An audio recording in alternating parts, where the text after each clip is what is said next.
What's up? What's up, guys? Thanks for. Oh my God. There we go. Here we go. Oh my God gosh. damn it! Here we go. Okay. Let's get some professionalism in here. Yeah.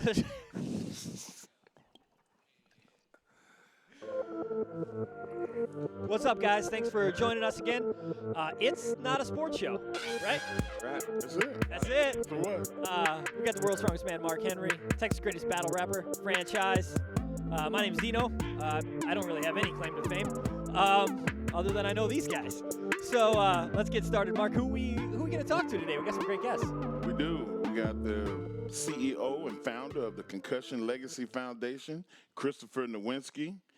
Of course, man about town, RJ City. RJ City's back. He's back, and we are going to have the immortal Santino Marella and the Cobra will be on, and I'm looking forward to it, man. He's a good dude. Okay, so before we get into these guests, man, I kind of wanted to talk about the NFL playoff expansion. From 12 to 14 teams, so it's 7 seeds now instead of 6. I think with all the coronavirus stuff and then kind of the uncertainty with the league, the season happening, which there's not overwhelming uncertainty, but people are asking questions. I think the new CBA kind of just slipped by everybody. So when the football season starts this year, we're going to have 14 teams in the playoffs as opposed to 12. I want to hear your guys' thoughts on it. Me personally, I'm not a huge fan of it. I like the idea of 2 teams getting a bye. I feel like that 2 seed can be very, very vulnerable to losing just because of the way that it's structured, even though they'll be playing a worse team. I think that the first 2 seeds deserve a bye. I think only giving 1 seed a bye is going to give that 1 seed a decided advantage over the rest of the field. And if you just look at a situation like the New England Patriots, if they were the only team to get a bye, and nobody else got one, I don't think they would have ever lost in the playoffs. Maybe, or they probably would have gone to 14 Super Bowls, I think having the opportunity for the second team in the seeding to get that amount of rest is really important. I think I'm not preaching doom and gloom or like slippery slope here, but I do think you'll have a lot more 1 versus 1 Super Bowls. But wasn't that what people were fighting for? The number 1 spot to have the best record in the NFL? Yeah, it's so you can have a bye and rest up and have an actual advantage on everybody. That's the award. That's other than the Super Bowl, winning the Super Bowl, being the number 1 seed you're working toward that. Yeah, I think at the end of the season, though, the number 1 seed in each conference is sort of a runaway most of the time. A lot of teams are vying for that second bye. Right. And so you might run into a situation where if that second bye isn't available, it might be more important to rest your guys. Right. Versus fight for that second bye. And because if only 1 team, like let's say, okay, let's use the Patriots as an example. They're going to be the 1 seed. They're going to be the 1 seed. The number 2 seed offers you nothing. There's a 2 seed, a 3 seed, a 4 seed, a 5 seed, and a 6 now. Okay. Or a 7. All right, there's a 1. Yeah, it's 2 through 7. Sorry, there's 2 through 7 now. You're not going to get a bye.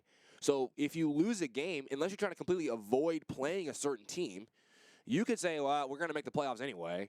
We're not going to get a bye because there's no way for us to get the 1 seed. We're just going to sit our guys. Now you could say, okay, well, Goodell already kind of insulated themselves against that by putting some of the division games at the end of the year. Sure. Okay, sure, but still, if you're winning your division, It doesn't matter. No? It doesn't matter because if I'm a team and I have a record of 14 wins, and the next team that I'm going to play has got won 10 games or 11 games, I'm not in danger of them beating my record. Right. So I'm going to not play my stars. Exactly. They're going to rest anyway. Right. And if we lose the game, we lose the game. Right. But that's not good football. Nobody wants to tune in and see that. Yeah. No. They ruined the system. I think that the way that it was good enough. It was the way that the history books was preached it. Now we're going to have the same conversation as they had when they expanded to 16 games in the regular season from 14 games. Right. Because people like Gale Sayers, who played 14-game seasons, And then you have guys that like Emmitt Smith, who played 16-game seasons his whole life. Of course, they were going to break the records just off the fact that they played 2 more games every year of their career. So now we're going to have another debate like that, and I don't think it's fair to the players. And 14 teams is a lot, and like those teams on the bubble, like I'll tell you one guy who's very happy about this is Jerry Jones, right? Because these guys have basically been the 7 seed for 13 out of the last 15 years. So I can see the positives for that, but then what's the quality of football that we're getting at that point? Are we going to get 2 8-8 teams on the back end of that as a 6 seed and a 7 seed? So now we're having a 6 seed as an 8-8, which is always kind of like, yeah, you made it, good for you. Now we're going to have 2 of those. What if we have a 7-9? Yeah, we're going to have 2 of those now. I don't think we get any 7 and 9 teams in still. I mean, obviously it's more of a possibility. It's happened before. It can happen. It happened before when the team won the division. Yeah, they won it at 7 and 9. They did win the division. It hasn't happened with a wild card. Okay. Right. True. So you're gonna then get those teams that are jumped by a division winner to get into the playoffs. Those teams that have the better record are then going to make the playoffs, right? I have one question. Are we sure that this is not a sports show? Oh, yeah, we got to get off these sports for a minute. Yeah, yeah, sorry. This has been too much sports. Yeah, we're getting too deep. Last thing I'll add to that, as a Vikings fan, I think that's just going to add more heartbreak to my life because the Vikings are going to sneak into some more playoffs. Being a Viking fan is heartache. In the NFC Championship game or the divisional round anyway, and never make a goddamn Super Bowl. So you'll get one. When? Franchise when? Maybe next year. Kirk is the kind of guy that not before Tampa Bay. Kirk is like Eli. He's like Joe Flacco, Nick Foles. He's gonna get not as good as any of those guys. Doesn't matter. He's gonna get trashed on. Tampa Bay is gonna win a championship before Minnesota. Hey, that might be true. He's gonna get trashed on until he doesn't. Oh God, here we go. And he might, bro. They could win it next year. They have the right. Well, they don't have Diggs anymore, so maybe not. Why didn't they go and make a play for Tom Brady? Because they paid Kirk Cousins all that money. Guaranteed. That's why. And That's why. I don't know.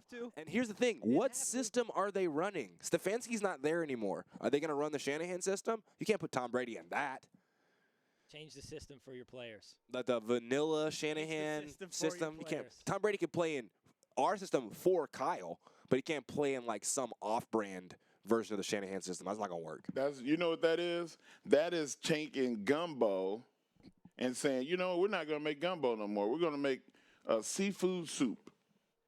No matter what it is, Mark can bring it back to food. I'm going to bring it back to food. Who's the Vikings offensive coordinator? I don't even know who it is. Mark can bring No, we're not talking. This is not a sports show. Sorry. We're talking about food now. So anyway, as I was saying, I have found a way to make yourself fatter.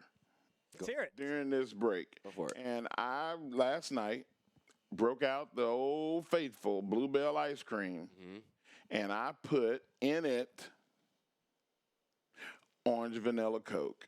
Ooh. Orange vanilla Coke Bluebell float. Was delicious. What flavor was ice cream? It's called vanilla. Yep. And it's called the Mark Henry. Nobody can say that they created that. I did. I did that. Like that shirt. Wow. Now, Mark Henry. Wow. Do you know the Bluebell jingle? I don't. Bluebell ice cream, what a perfect way to say, have yourself a Bluebell country day. Are you serious? Bluebell has a country song? They have a jingle. I don't know if it's a full song. You probably find the full song somewhere. We'll find it. Their jingle is a country version. It's a fire-ass jingle. I'm surprised I never heard it. No, I was busy eating. All I could hear was myself smack.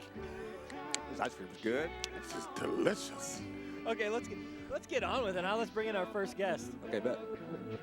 We have Dr. Christopher Nowinski, the CEO and founder of the Concussion Legacy Foundation.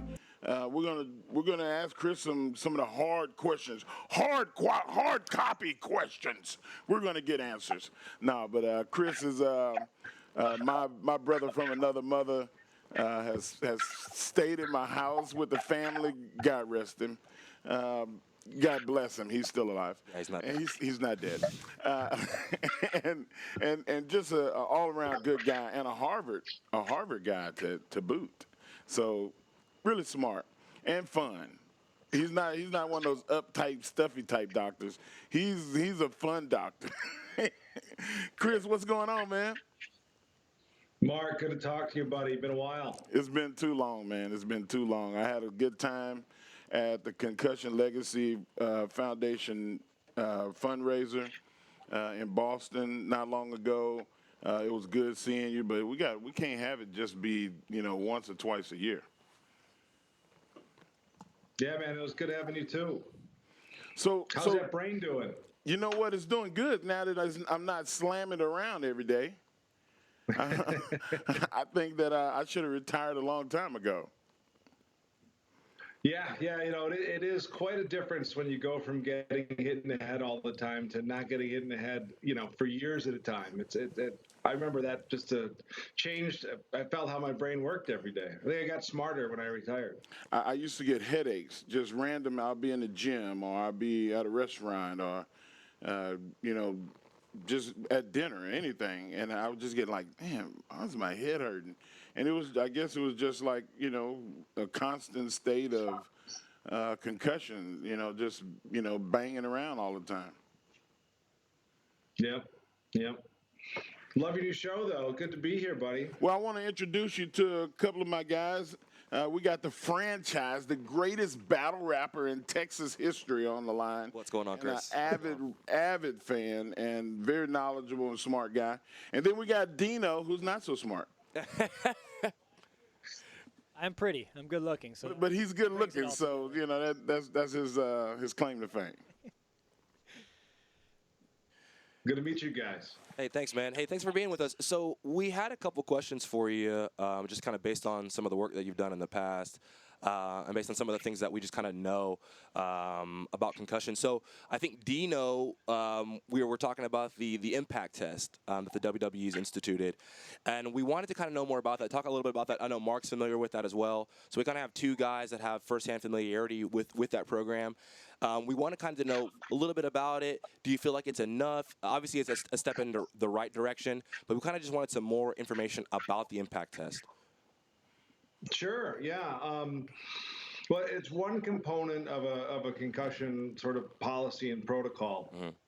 We, I think the most valuable part of any concussion protocol is the education part, and that's why I'm most proud that I've been going to train WWE talent every year for, I don't even know how long, 5-6 years, maybe longer, where we just explain to them, and it used to be they were hearing it sort of for the first time, what is a concussion, why does it matter, and what you should do about it, which is essentially stop working, right? Like we used to try to wrestle through concussions, and that was a very dangerous thing to do. So once you're educated, the most important thing is that you prevent concussions and then you recognize when they happen. And then if they do happen, an important thing to determine is when is it safe to go back. And that's where the impact test would come in, is it's a cognitive test to see how your brain's functioning as a way of indirectly measuring, are you back to normal? And so, it is something that we're supportive of. If we're supportive of it, it's not absolutely necessary to make that decision. Mm-hmm. It has to be used the right way, but it's a good piece of any concussion protocol. So in layman's terms, you do a test and they figure out like, okay, this is the baseline. This is where you are. So you go have a concussion. Now you come back and you have to go to that test to take it again to see if you are back to being at that standard. Right. It exists because we can't directly measure a brain injury, right? You get hurt, and it's not a blood test, it's not a scan that's going to tell you you're different, and then it's not going to tell you when you've healed. Like when you break a bone, you can see it broken, and then you see it connected. We can't do that, and that's why we've created all these sort of indirect tests of brain function to see if your brain is functioning normally, because the idea is that you get a concussion and your reaction time is impaired, your memory is impaired, your visual, spatial abilities are impaired. Could be all of them, could be just one of them. But a way to say your brain isn't back to normal is to go, look, I gave you this test and your reaction time is still slower, and that means your brain is still recovering. And so it is a sensible way to approach concussion return to work. What can we do better? Is there anything that we can do better right off the bat? in terms of not only kind of transitioning from wrestling but also to football. Is it just not playing? Yeah, it's a good question. So if we're talking about a sport like football, where we have the most evidence, because when we started our brain bank, there were 45 cases of the disease ever seen in the world. Now we've studied we have like 500 cases, but 80+% of them are football players, right? And that's most of the world's experience with this disease. So the issue with getting CT in football, it's getting hit in the head too many times and for too many years. And we published a study in October saying your odds of getting CT go up 30% per year you play football, which is a huge number. Wow. It's sort of like how much your risk of developing lung cancer goes up each year you smoke. And I like to frame looking at these repetitive hits to the head causing a disease later on, just like smoking and developing lung cancer later on. It's that concept of what's called an environmental exposure. And so if we want to solve this problem, we really have to look at fewer hits to the head and fewer years of play. That's the only solution. And so from the foundation's perspective, we have a campaign called Flag Football Under 14. We're trying to convince parents out there that if you look at the CT data and then you also look at the sport of football, which I played and luckily didn't play until high school and then in college, there's diminishing returns each additional year you play in terms of the benefits, and there's exponentially increasing risk each year you play. Right. And so the ideal scenario to play football is probably not to have anybody play until high school, and then 95% of people are done after 4 seasons because there aren't that many college spots, and because, as a reminder, nobody plays football as an adult for free because it's too damn dangerous. And so if you look at it that way, we shouldn't have kids playing till 14. You shouldn't let your son play till 14.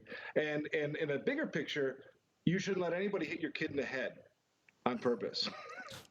Right? No boxing, no martial arts. That's sort of the idea here when it comes to football or getting rid of headers in soccer or getting rid of checking in ice hockey. Kids don't deserve to get hit in the head because they're trying to mimic a sport that exists for entertainment and for money. Right. It's not for kids. Right. So that's where we stand. If I can follow up on that, then where does that leave combat sports like boxing, MMA? So when I think about combat sports, I think the simple answer is, again, you shouldn't be allowed to give children brain damage while they're children, right? And so you shouldn't be boxing. You shouldn't be doing MMA, nothing with headshots, right? If you really want to be a boxer, like, do judo. I was just talking about this with Mickey Ward the other day. Like, he doesn't let anybody train in his gym with headshots before at least 14. And he is the boxing industry, right? He gets it. There's just no reason. Then you look at a guy like Brock Lesnar. If you really want to become a great MMA fighter, train in wrestling or train in something else and cross over. But again, we literally have to have zero tolerance for hitting children in the head. It's sort of like how we suddenly have zero tolerance for being within 6 feet of people. Like, you can teach people, you can change the culture with education, and that's what we're doing. Awesome. That's a good point, and I think you alluded to this earlier. Makes so much sense. In your first answer, and I was going to kind of follow up with this. I know that we have the cognitive tests, and I know that we just talked about some of the preventative measures in terms of how we're teaching kids to play the game. More flag, more teaching concepts instead of just hitting, those kind of things. And I wanted to talk to you about the science.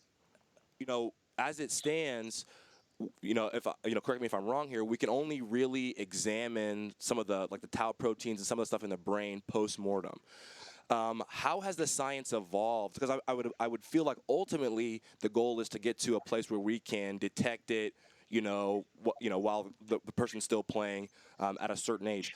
Can you talk about how far the science has come since 2012, 2013, moving in that direction? Obviously, we're not there yet, but some of the advancements that have been made kind of in concert with these cognitive tests. That's a great question. So I'll try to compact a lot into a short answer. Sure. First, you have to frame the answer, which is, we can't diagnose any neurodegenerative disease that's similar to CTE with 100% accuracy while you're alive. Okay. And so when you get told that grandma has Alzheimer's, that doctor's really only right 70 or 80% of the time while they're alive. And they do that based on decades of research of you have this, this, and this, and not this, this, and this, and therefore 70% of the time you have Alzheimer's. So we want to get to that. That's the level, not 100%. And what that means is we have to follow a bunch of football players or boxers or whomever is at high risk over time, understand what it looks like while they're alive, and then correlate it to their study of their brain after death. So that's what we've been doing for a while and offshoots of our team at Boston University and the VA. And so we'll have a revised publication for research criteria that we can publish, we'll say gets us to X percentage of accuracy.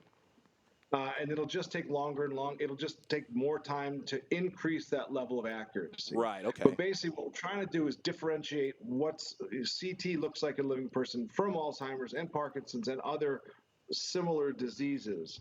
But the scary part, if you look at it that way, is that a few years ago, we published a study saying 110 out of 111 NFL players had CTE. Right. And a lot of people dismissed that, saying, well, of course, everybody in their family assumed they had it, so it's a biased sample.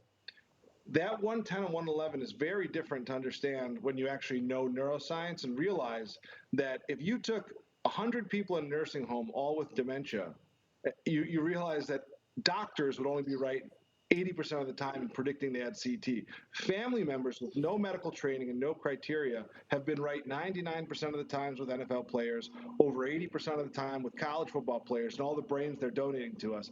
And what that tells us is this problem is really widespread in that population. Like if you have played over 10 years of football, your risk of CT is real.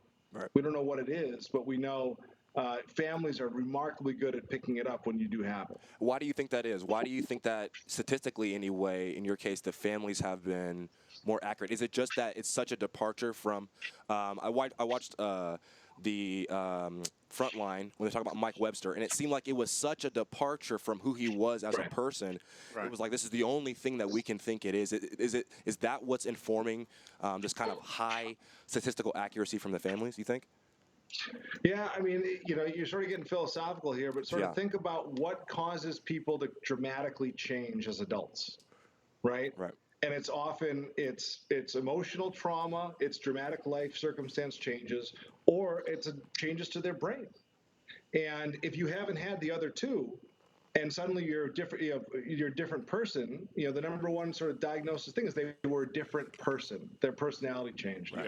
Yeah. You're pretty good at predicting if there's no other reason why, and they were hitting the head for 20 years. It was the hits to the head for 20 years that was probably CT. Right. I mean, you're making me feel real good, Chris, because I have a young man that, I guess I can't say a small young man because he's 6 feet and 235 pounds already at 14 years old.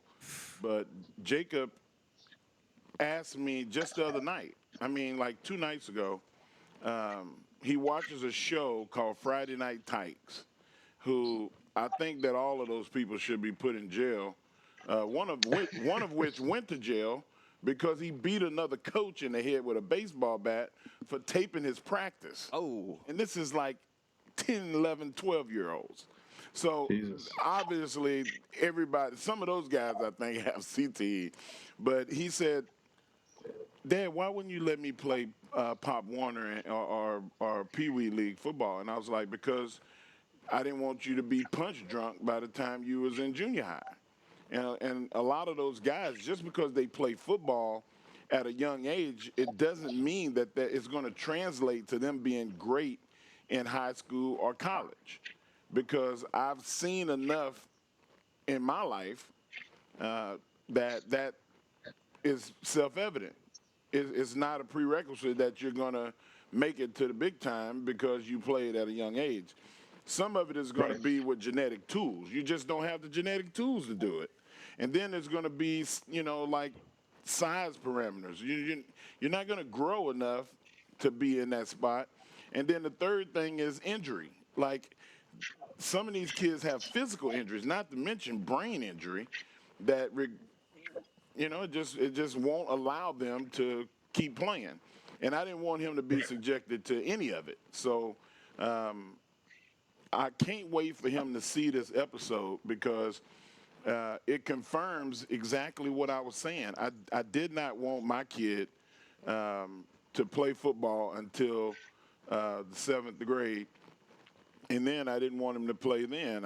He begged and begged and begged. And I had him trained. And I spent my money to send him to a really, really good football player here in Austin, Texas, that played for the University of Texas, played for New England Patriots, played for the Tampa Bay Buccaneers, to teach him football fundamentals, tackling, hitting, and positioning, and how to absorb contact as well as give it. And that, I think, should be more of the focus in youth sports, teaching people what to do without contact before they actually go and do it.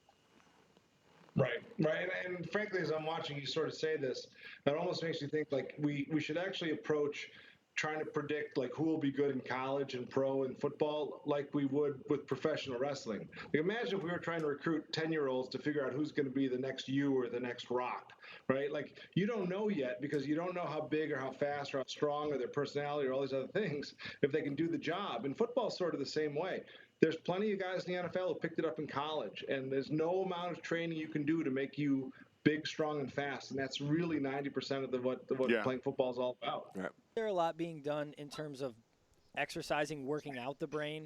The reality is, once you damage the brain, you're not going to get it all back. There is some mild neurogenesis, but it's not like you're recreating damaged brain.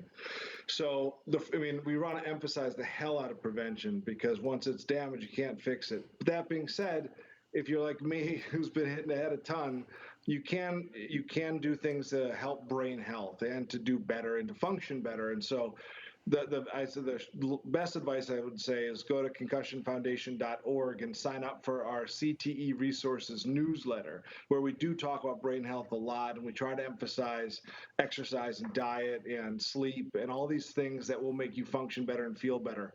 But they're weak drugs. They're weak relative to what the problem is. And so we don't ever want people to think, well, I might as well go take risks because I can fix this. You can't necessarily fix it. Sure, yeah. But we also don't want people to lose hope, because I haven't lost hope, and other people shouldn't either. Right. Chris, well, man, I know you're busy, man. You got another call coming up. Man, can we get you on again sometimes when we have like other issues or things come up in sports where we might need your expertise? I'm always happy to join you guys. I appreciate it. This is great. You guys have a great team, so it's good to talk to you. Awesome. Thank you much, man.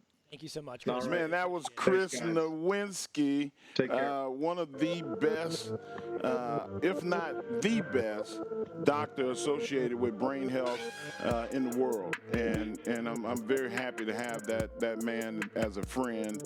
And I'm sure that when Jacob asked me another question about playing tackle football real early, I'm going to just call Chris and hand him the phone. Show him the segment. Show him the segment. Yeah, just show this segment. That would be good. We have our next guest. It's my pleasure to introduce Mr. Santino Marella, two-time Intercontinental Champion, Tag Team Champion, Judo World Champion, well-groomed individual. Thanks for coming to the show, man. We really appreciate Look at him. Oh, We really appreciate you joining us today. Give men compliments on this show. We do. Yeah, it's no. Yeah, that was a nice introduction, man. I kind of want to start with from the judo perspective. You started training at a pretty young age in judo, I would imagine. I saw some interviews where you said at 16 you were kind of doing some of the higher level competitions in judo, and so I wanted to kind of tie that. Oh, 9. Okay. I wanted to tie that back into your career a little bit. I know that you wrestled in Japan where they work a little stiffer. You wrestled in OVW. Was there ever a time where knowing that you knew that judo, because like with that kind of background, it kind of puts you in the category of guys that obviously would work and could work, but then also could control a guy in a situation where they maybe needed to, like you, Shanrock, Dan Severin, guys like that. You know what I mean? Was there ever a time where you were like, this guy's a little spicy, I may have to, kind of hold this guy and talk to him a little bit, or like, hey, if this guy hits me one more time like that, we didn't talk about that before, am I going to have to slow this guy down a little bit? Was there ever a time that you felt that you had to do that, or did you kind of work with guys that kind of respected your ability and kind of knew what you were capable of doing? Yeah, well, it's funny because Well, when I was first trained, I was trained by Don Koloff, and Don Koloff was a national champion in Bulgaria, and Bulgaria is good at wrestling and powerlifting, and I mean Olympic weightlifting. Yeah. And to be a national champion in that country, it's incredible. And he went to the World Championships, and he was one of the best in the world. So, And my coach was he Bulgarian. always taught me that you need the ability just in case somebody goes rogue to be able to save yourself. Because sometimes, let's say it's during the heat and you're selling and some guys get beat you up. Sometimes they get fired up. There's 15,000 people screaming and they lose control and they could really stiff you. And if you're not looking, let's say you're facing down, they hit you behind the head and you can get hurt. Right. So anyway, and he told me, if someone does that, just take over. Right. You have the ability, just take over. And I'm like, just take over? So I thought it was like a little bit real. My first 5-6 matches, I thought you can just take over. So my first 2 matches weren't very fun for the other people because I was just taking over. I later learned, obviously, that you can't do that. But one time when I was in Japan, they told me that for some of the young boys, they don't smarten them up that it's a work until moments before their first match. Oh, wow. So the MMA fighters and the pro wrestlers, they train together and they're, 500 squats and push-ups and kicking the bag and learning submissions. And I love the fact that the MMA fighters and pro wrestlers train together. So it was my first match in Japan and they gave me a guy, I believe it was his first match in Japan. And I thought they didn't smart him up. I'd smarten him up.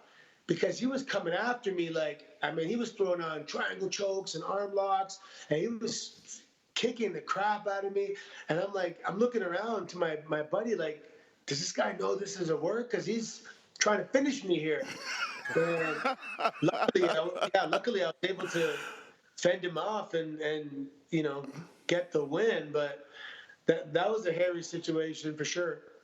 Did you talk to him? Were you able to get your hands on him and be like, hey, man, No, he couldn't speak English. Oh, wow. Yeah, I guess, Holy shit. You had to, beat him. Yeah, so he spoke grappling. Right. He spoke grappling. So, kind of as we alluded to in the intro, you're obviously the 2-time Intercontinental Champion. I know that everybody says this now to be cool, but I guess they say, well, the Intercontinental Championship was always my favorite championship. Everybody says, I feel like that's the way everybody says now. For me, I know that in my heart of hearts, the Intercontinental Championship is truly my favorite championship. Can you speak to kind of in my opinion, the kind of most lauded Intercontinental Champion is Macho Man, and my favorite is probably Goldust. Did you have a guy in mind when you were, when you learned okay, I'm going to be the IC champion? Did you have a guy in mind that you kind of wanted to emulate, or was it man, I'm just going to put this work in and just make this thing my own and just ride this thing? Kind of what was your thought process? Yeah, it's funny when I made the decision that I was going to wrestle in 1998. I didn't start training yet, but I made the decision. Okay. And I said it. I said, one day I'm going to become Intercontinental Champion. And, I don't know if I visualized that and manifested it, or if it was just maybe more realistic because I'm not 6'6", and I thought that's what you needed to be at the time. Right.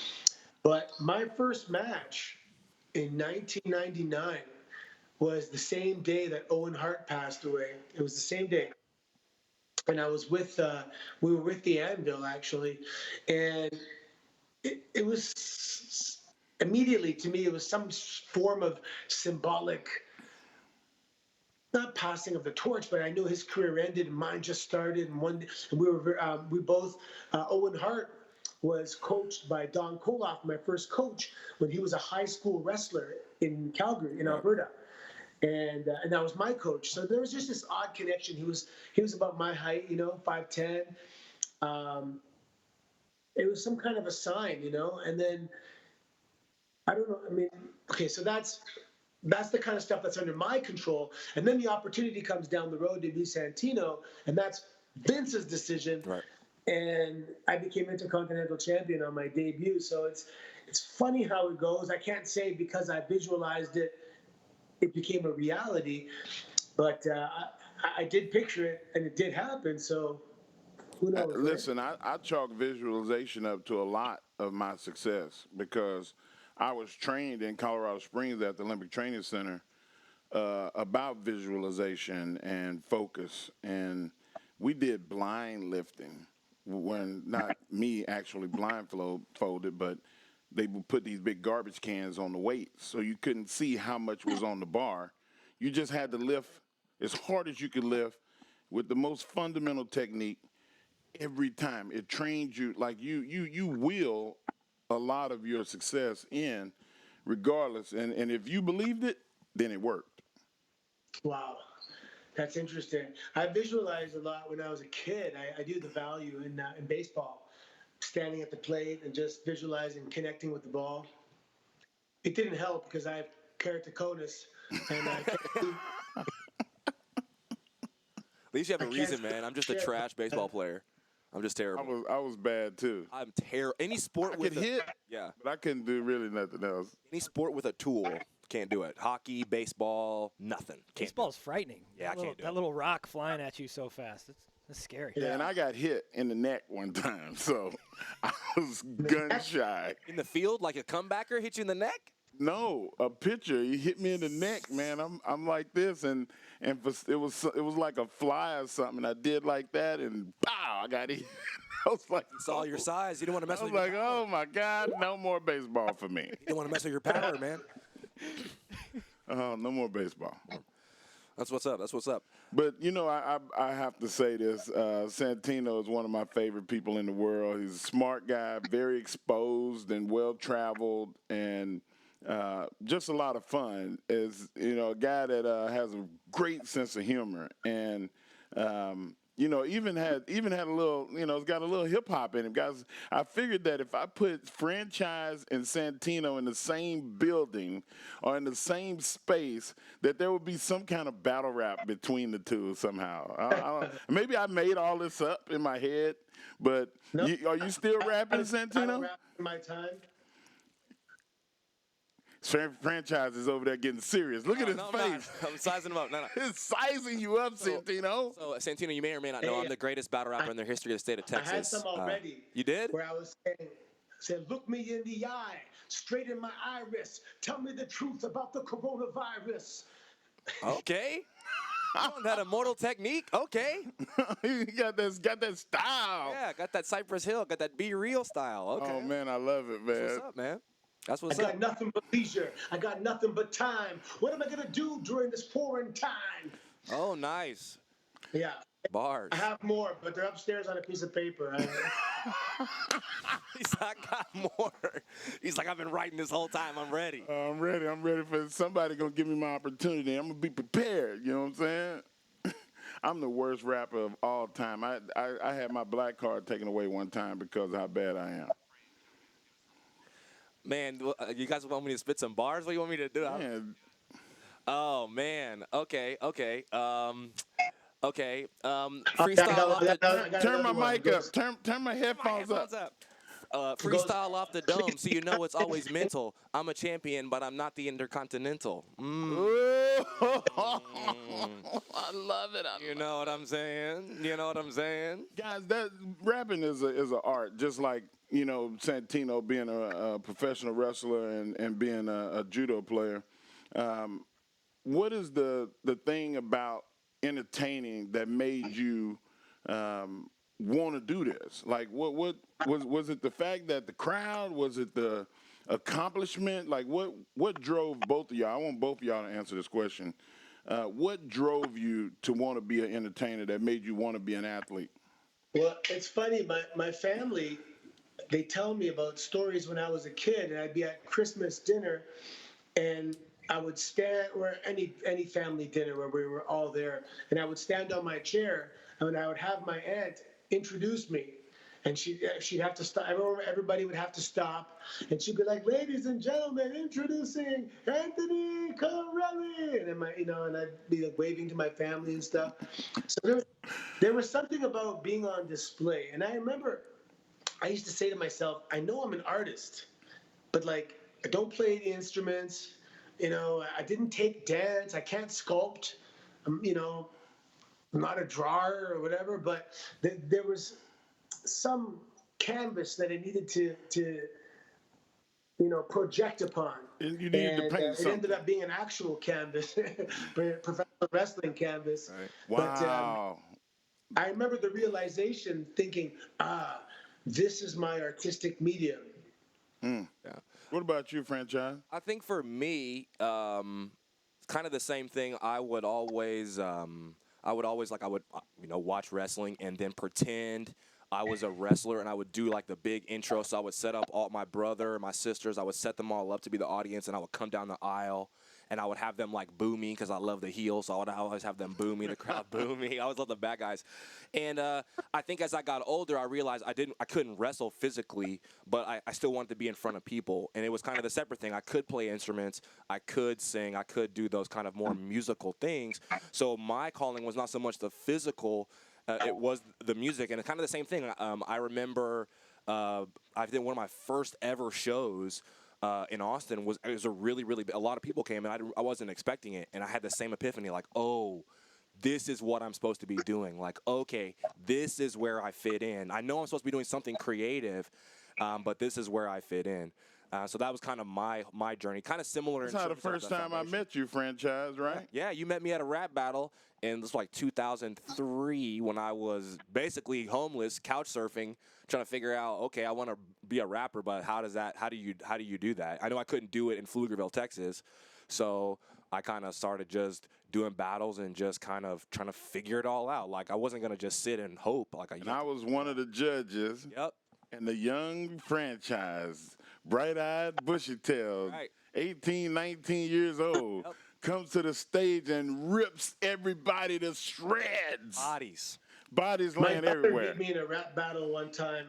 She was cold-blooded, man. She was so mean. It was hard to accept. When you're battling a female, that will always happen to you because they have something to prove in those, they'll come after you, and it's tough to like win that because you can only say certain things, and if you go overboard saying something, is Then very you easy. become Ted DiBiase. Right. It's very Now easy. you're the ultimate. And speaking of Ted DiBiase, we talk about the Intercontinental title.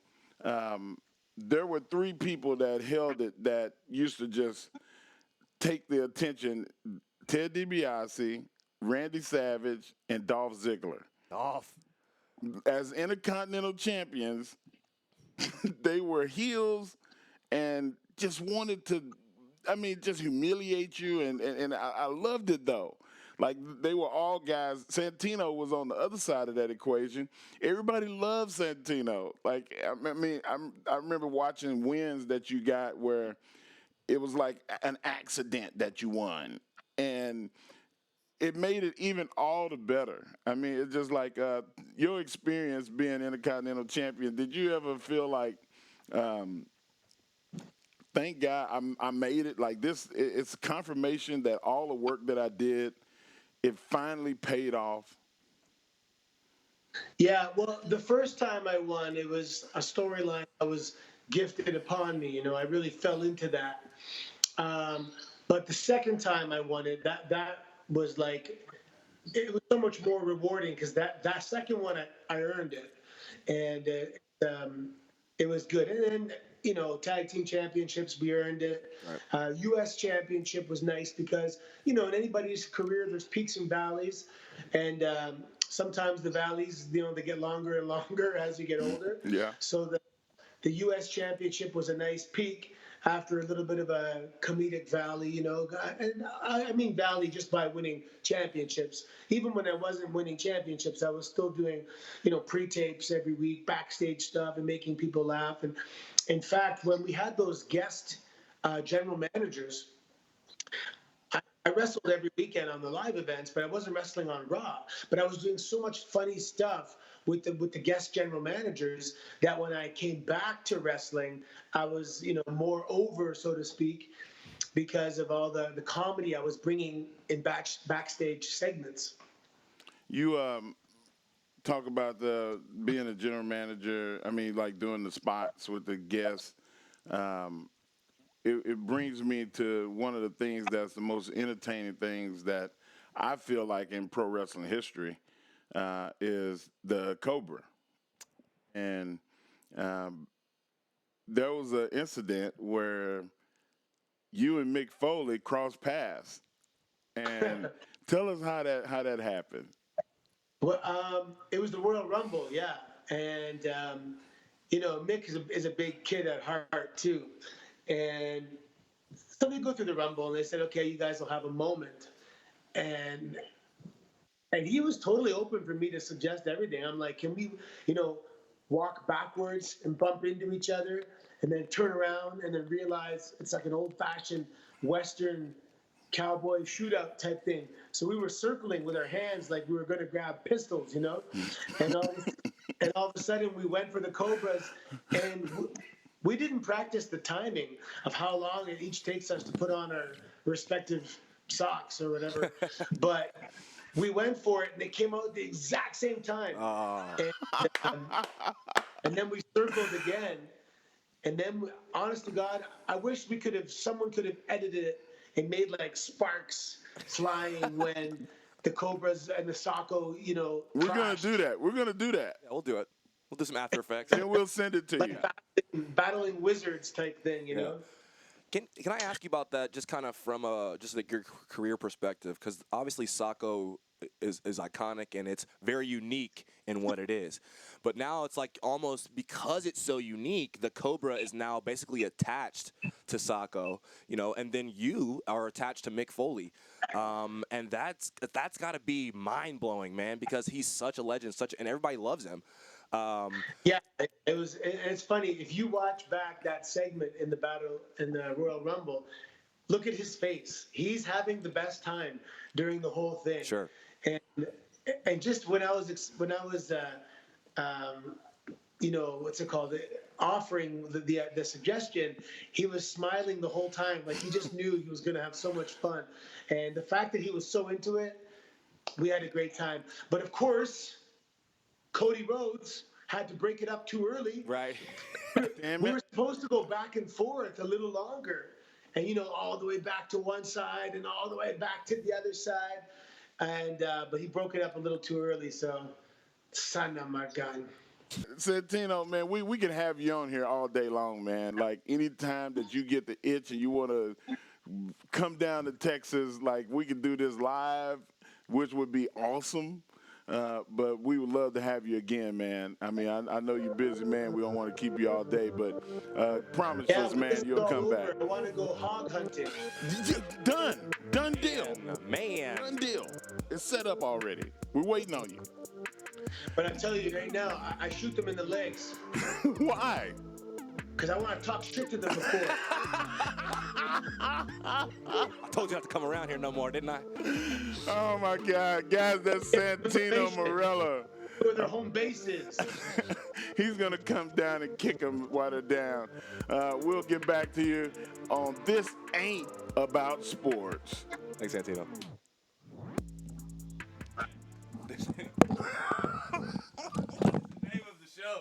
And ladies and gentlemen, without further ado, we bring in one of the most entertaining human beings of all time.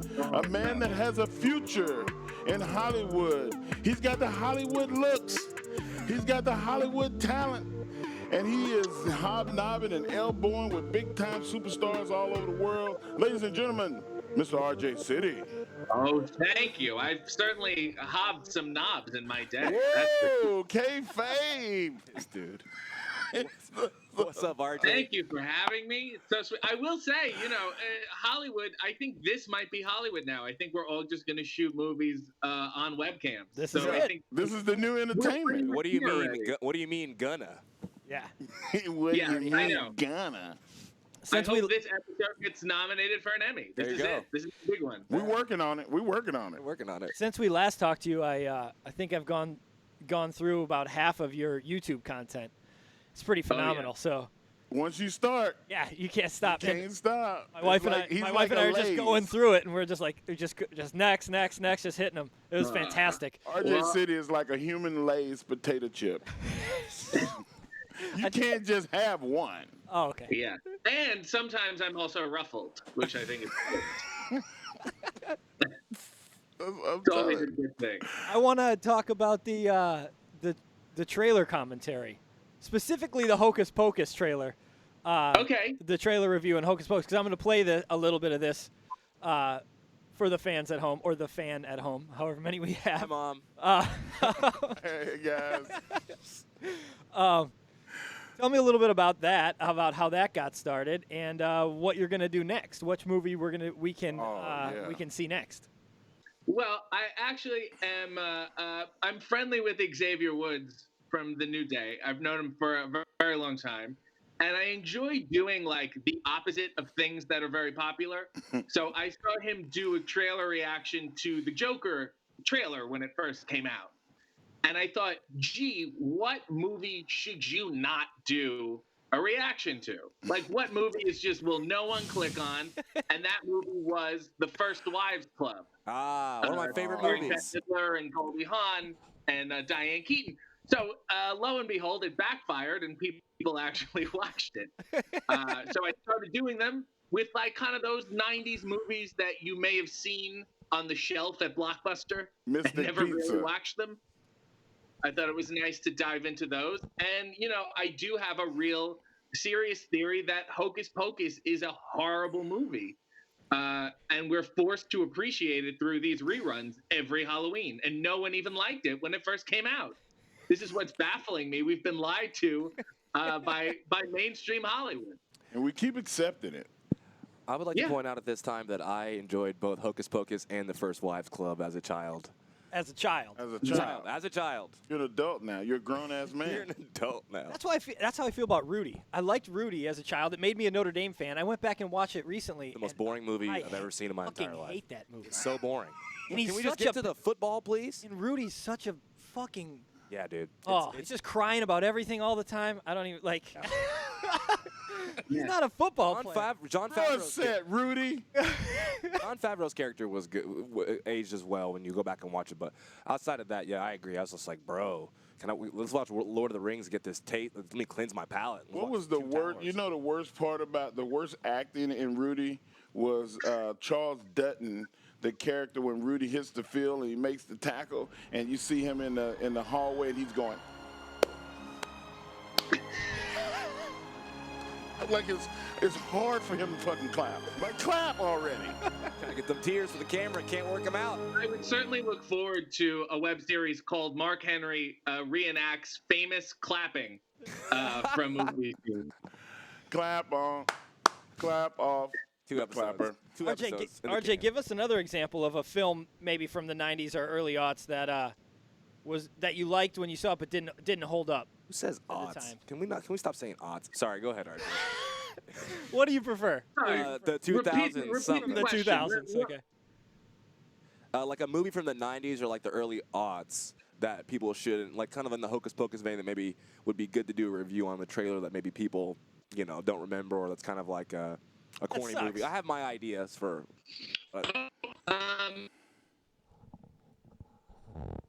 We lost him again.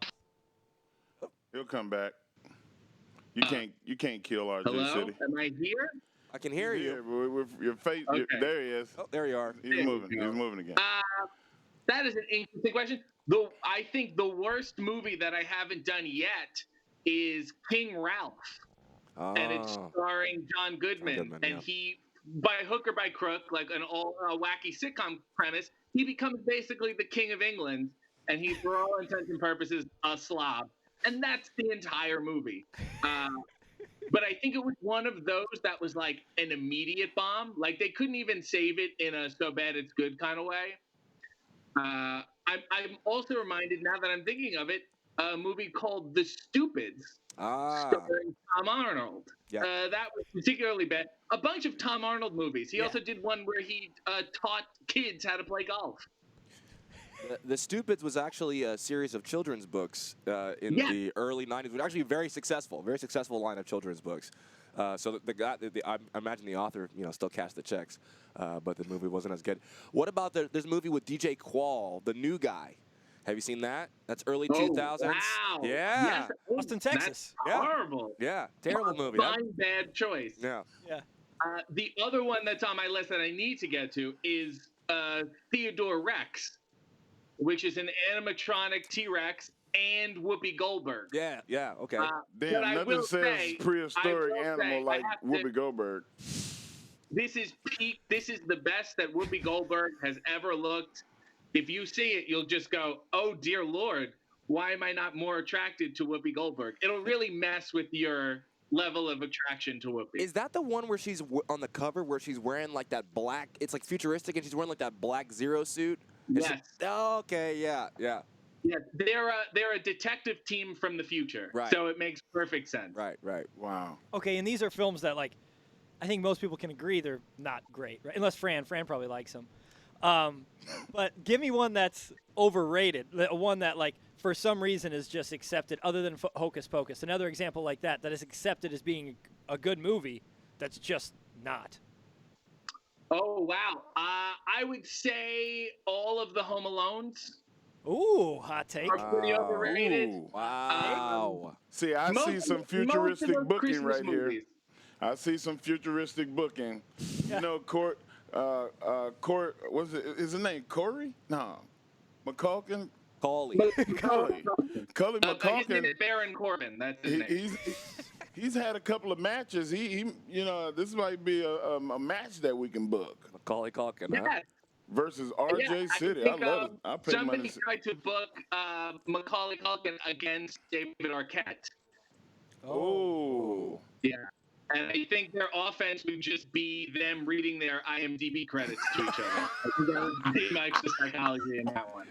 It's funny. I watched the Macaulay Culkin Joe Rogan interview. Dude, he's got so much money. He was like, yeah, I was in Paris and I was like hanging out with some friends and I was like, I'm gonna move here. And then he was like, yeah, I just moved all my stuff in 10 days and I live in Paris now. I'm just like, how much money does this dude have, bro? A lot. Oh my gosh. When you can just say, you know what, I'm not going home no more. I'm just send somebody to get my shit He was like, yeah, from America. my friends call me an international man of leisure. I was like, okay, this dude's got all the money. Okay. But it's not only the amount of money, it's also the amount of free time. Yeah. Because like, the past 2 weeks, we can admit it, we've all wasted our time in various ways. Yeah. The only difference is we just don't have the money to spend on stupid shit. So we just kind of narrow our focus a little, you know? Speaking of spending our time in weird and boring ways, I'm going to go against that, and I'm going to do something exciting, guys. Okay. I'm feeling a little froggy. I'm about to jump in with both feet. Okay. I'm feeling like I need to have coffee in my underwear with RJ City. Wow. Sign up for that. I'm going to put on some tighties, and I'm going to grease up. I'm going to be an all slick, just a walking all slick. It's going to be hilarious. It's going to be great. I'm ready to see that. I love it. You know, the best part about doing that show is that after Steve Austin agreed to do it, I have no problem asking anyone else. Yeah.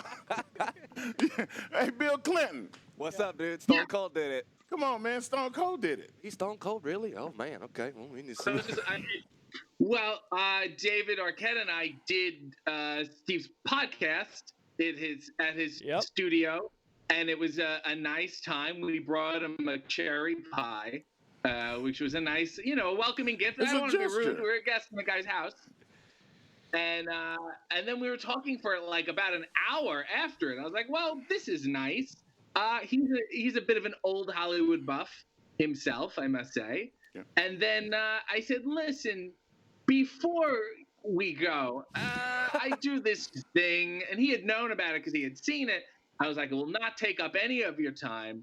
I'll just go to do it and then you can curse me out. And he said, all right, just let's do it behind the bar, which is a nice touch. He certainly has an eye for a nice shot. And then we did it in one take. And I think he enjoyed himself. I'm not quite sure. He's been very close to men in various states of undress, but I don't think that intimately. There was a lot of tension there. Yeah, there was a lot of tension There was some tension there. But I don't think that Steve was going to disrobe and like you did. RJ is very comfortable. I think that Steve might needed his music and a crowd to get him in the mood. Broken some glass. Yeah. Yeah, somebody got to slam some glass on the ground. He's like, oh shit, I got to put my gear on. Oh, yeah. Muscle memory. Like, oh, wait a minute. It's funny. We were just talking to Santino, and we were talking about the Cobra Sacco thing, and just kind of going back and doing some research for the segment with him. I Googled Sacco just to grab some, just to kind of grab some random tidbits. And who do I see taking Sacco with an aging Foley above him? None other than our present guest at the moment, RJ City. Yeah. How's that? Well, that must have been. I mean, I would be honored to take Sacco, man. You know what? It's really weird. I've done a couple things with Foley at indie shows, and then I've also opened for him a couple times for his stand-up show, which has been like a blast. It's just been like the best time. And when we first did a promo, he was like, I think it was the first time we met, he said, what do you like to do? And I said, well, like I come out, I sing Broadway tunes sometimes, things like that. And he said, okay, well, what if we do like a WrestleMania style intensity promo, but I'll just keep asking you to sing different Broadway songs. And so, he got me to sing some Phantom of the Opera. And then he said, you know what? He's like, that was pretty good. But he's like, but everyone can sing the Phantom. I can sing the Phantom in my sleep. He's like, if you were a real Broadway star, you could sing Annie, Get Your Gun. So we ended up duetting, singing There's No Business Like Show Business. And then, of course, when I started to dance, he took out his sock. Right. Oh, man. Listen, now that I forgot that you were a Broadway buff. Like, my favorite of all time was Hamilton, but my second favorite of all time, I have to do the song. Can I do the song? Oh, yeah. Do the song, yeah. Okay. Yeah, be my guest. Feed me Seymour, feed me all night long. Feed me Seymour, feed me all night long. You can do it. What is that? Is that Wow. You don't remember that? Oh, I don't know what I'm not a musical guy. What is that? Oh my Broadway God. guy. Was that Rocky Come Horror on. Picture? Oh, Who is this guy? Little Can we Shop take of him off the Horrors. screen? I've never seen Little Shop of Horrors. Oh my God, man. Sorry. I think I just halfway fainted. All right. The only stage play I've seen like repeatedly that I could like recall like that is Peter Pan with Mary Martin playing Peter Pan. That was genius. That was genius. That was genius. Yeah. That boy was a fool. I don't think I've He's seen the movie. voiced by the plant is voiced by Levi Stubbs, the wonderful singer. Now you're just bragging about all this knowledge you have. Look at you. Look at you. That's why us you're why we're on down. here. I love this guy. Oh, You my know, goodness. Mark, I also made a in that movie, the woman who plays Audrey, her name is Ellen Green. Okay. I think she's fantastic. She was awesome. I did try to hit up some of my New York contacts to see if she was single. Because, why not? Yeah. I've been a fan of hers for so long. She got some big boobies, but too. I was told it's better off if I stay away. She may be a bit of a handful. Oh, Mark, what'd you say? she got some big boobies. I mean, I'm just It's like, saying. Yeah. Big boobies. But my two crushes, Ellen Green from Little Shop of Horrors and BB Newirth, who played Frasier's ex-wife. Oh, my wife's a big Frasier fan. I've definitely seen her. Dark hair? Yeah. Yes. Oh, yeah. She was in a lot of sitcoms. Dark hair. Go back and watch any TV show from the 90s. You're like, was everybody depressed? Why is everybody wearing gray? Like a Law and Order or any of the sitcoms, it's a lot of gray. It's a lot of gray and like brown and like earth tones, and it's shot very dark. Everything's shot very dark. It's like what was everybody mad about? But if you think about it, grunge. What about the 70s? Let's go in the 70s. Like your shirt, Mark, that's from the 70s. Yeah, your shirt's from the 70s. Wow. Wow. Hey, listen. This is a Zuri denim shirt. New York This City. shirt, I bought this in 1991. How about the 90s? This shirt is probably older than y'all. Nope. No. Thank you, though. I I'm appreciate just it. saying. Is that tangerine? What color? They got some Wow, tangerine. so I'm getting roasted. No. Getting roasted. No, I'm just asking. I'm just asking the color palette. That's I all. thought when you walked in It's today, there's some tangerine in there, like the lines Look, You know, I'm look, get right a little there closer. above my nipples. I Get a better little quit closer. doing that. Get a little closer so we can see Yeah. that pocket. Because when he Oh, walked in today, I asked him, I thought that he was wearing the shirt inside out. I'm like, is that? That's style, brother. that's I was the afraid design. to ask it, That's because the I was afraid he was design, going to. man. That's style, brother. I paid good hard money for this shirt. Mm. And it was already tattered like that when I bought it. Bought it from a So Nigerian dude for in NYC. reference, I was 4 years old. I was watching Sesame Street, and Mark is at this store sizing up this shirt and saying, "You know what? This one I'm going to keep for decades. This one is going to last me. This is the one. This is a keeper." Hey, Mark, would the guy that sold you that shirt, could he have possibly been, I don't know, Nigerian maybe? This shirt is going to fit you, I swear to God. Yes, that sounds. You are going to love the cut Were of you this shirt. there? No. Yeah, that was him. I know the type. Yeah. New York City, man. Yeah, man. I mean, I've still got Carl Kanai boots that I bought in 89, 90. This is a show where we give men compliments. I'd like to say, what face wash do you use? Because I have a face wash that I use, but I feel like I'm not hitting my potential. Ladies and gentlemen, brought to you by the metrosexual section man. of the show. Hey, Face cleansers. self-care, man. This is a small hack. I use aloe vera gel. Really? Yeah, you can get it at your local drugstore, a health food store, and I put a couple drops of peppermint in it. And what it does is it closes your pores. It's a moisturizer, it's a disinfectant, it's an astringent, and you put it on and you can kind of feel it tighten. And it's also good, like if you need to wash your face and you can't get some soap. Right. I always have a bottle on me at indie shows because I think I shower once every year at an indie show. That's how bad they are. Right. Oh, man. Yeah. Does that work for everyone's skin, any type of skin, or is it a particular For My instance, understanding, it does, and it works for especially if you have like a razor burn or like a sunburn. It can be very soothing too. Oh. So I recommend you do a trial and let me know how it goes. I'll do that, man. Yeah, my daughter actually asked me the other day in the grocery store, "Dad, what is that?" And I was like, "That's aloe." And she was like, "Can I get one?" And I was like, "Yeah, all right. What? Do you know what it's for?" And she's like, "No." And I was like, "Well, you don't eat it. Like there's cactus over there. You can eat that, but that is for your skin." And she went, "Oh, well," and we bought one, and we took it home. We cut it in half, and she scraped the sides and put it on a plate, and she rubbed it all over her face, and she thought it was great. My mother had delightful. my mother It's had delightful. my mother had aloe plants our whole life in the backyard.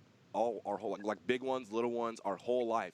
And anytime we had any type of cut or mosquito bite or Go get a piece of the plant. get a piece and just rub it on you, she would just like rub the whole thing on your arm. So you would have a little mosquito bite up here, and then this big just green Gelatinous swap of aloe all over. But that stuff was very healing, man. The natural stuff was very healing. Was the plant mean to you as a child? No, the plants were actually very nice. In fact, I was a kid that got made fun of a lot in my early years, and so the plants were my only friends, Mark. Thanks for bringing it up. RJ, thank you again for coming on. Hopefully we'll get to see you next week. Yeah. You will definitely, guys, love this show. RJ City is one of the people I told you is the most entertaining guy on the internet. So go out and look up RJ City and everything he is doing. So thank you so much for coming on again. We enjoyed your time. Thank you. Thanks, bro. That was RJ City, God bless blowing you kisses, all. boom, boom, boom, boom. He did like a double hand. Guys, is there anybody that's actually more entertaining on the internet than RJ City? Oh, that's great, man. He's great. He's unbelievable. Man, I had a good time with y'all today, man. All right, Sir. boom. Yeah, that's what he said. It's not this is not a sports show. Wait, it's no. not a sports show. It's not a sports show. It ain't a sports show. The years gone. It seems like only yesterday we called this home. There's no place like home. It has a certain magic all its own. And memories are made there every day. A lifetime of good times shared along the way. of Bluebell Country Day. Collecting each moment one by one, while over the years each day